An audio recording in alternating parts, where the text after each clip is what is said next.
For every swing, every moment, the Milwaukee Brewers fight. It's not just about hitting the ball, it's about leaving a legacy. What's up, Brew Crew? Welcome back to your #1 news channel for all things Milwaukee Brewers. Before we dive into today's crucial information, which could define the course of our postseason, I need to ask you a favor. If you're a passionate fan like me and want to get the fastest, most in-depth analysis of our team, please hit that subscribe button and turn on notifications. Your support is what drives us and ensures you don't miss any important updates, especially at decisive moments like this. I guarantee you won't regret it. Now, let's get down to business, because the situation is tense and demands our full attention. We are in the midst of a fierce battle in the National League Division Series against our rival, the Chicago Cubs, and a cloud of uncertainty hangs over American Family Field. The news we all feared since seeing the scene in Game 1 is starting to take shape, and the information I'm getting from my sources close to the team is not exactly what we wanted to hear. I'm talking, of course, about Jackson Chorio's situation. After he left the first game prematurely with what was diagnosed as a hamstring injury, the Brewer Nation held its breath. On Sunday, he underwent an MRI, the test that was supposed to give us a clear roadmap of his availability. However, what we received was anything but clarity. Sources within the organization tell me that the results were inconclusive, leaving the medical staff and coaching team in a dangerous limbo. Manager Pat Murphy, in his press conference before Game 2, tried to maintain a tone of cautious optimism, but his words revealed the seriousness of the problem. He stated, "It's not a serious hamstring strain, but it's not necessarily something that won't limit him." Now, for anyone who understands baseball parlance, that's code for, "We're in a delicate situation." He added that the final decision will depend on how Chorio feels during pre-game tests. If there is any sign of discomfort, he will be scratched. The truth is, a hamstring injury is treacherous for any athlete. But for a player like Chorio, whose game is based on explosive speed, both on the bases and in the outfield, it's an almost incapacitating sentence. Putting him on the field at less than 100% not only diminishes his effectiveness, but also exponentially increases the risk of a much more severe injury that could end his season and perhaps impact the next one. Losing Chorio, our 21-year-old dynamo, at this moment is a devastating blow. He isn't just another player on the roster. He has been the catalyst for our offense this postseason. With 8 hits in 14 at-bats, he was seeing the ball like a beach ball and igniting the top of our batting order.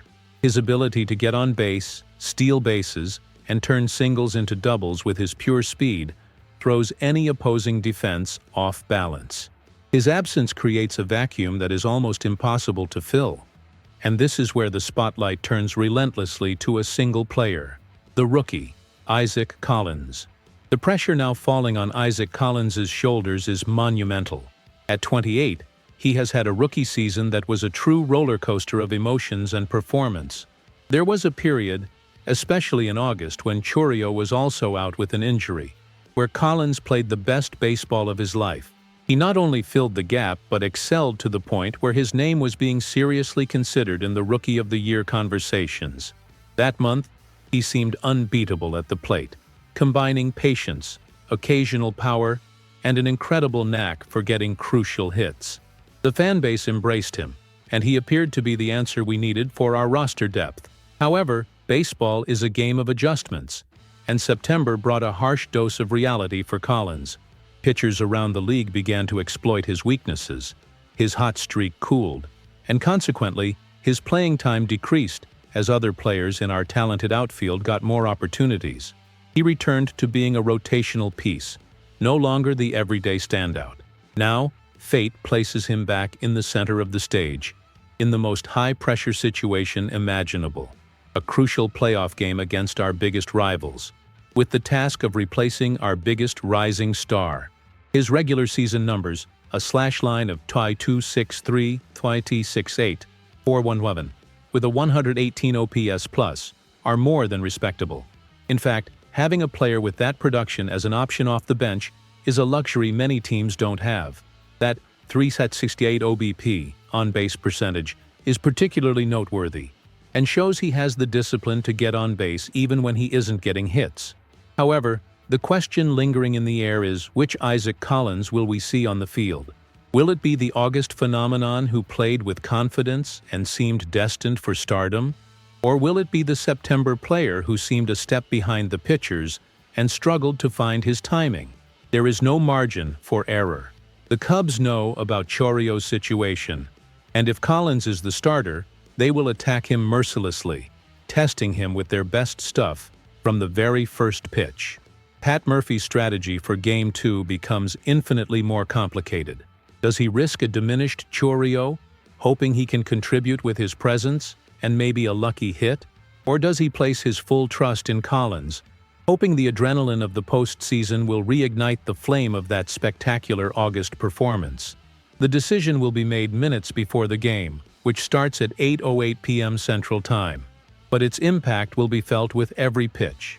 The series is tied, and a win today would put us in a commanding position, while a loss would put our backs against the wall. The outcome of this game, and perhaps the series, may very well depend on the health of a star's hamstring and the mental resilience of a rookie who is about to face the biggest test of his career.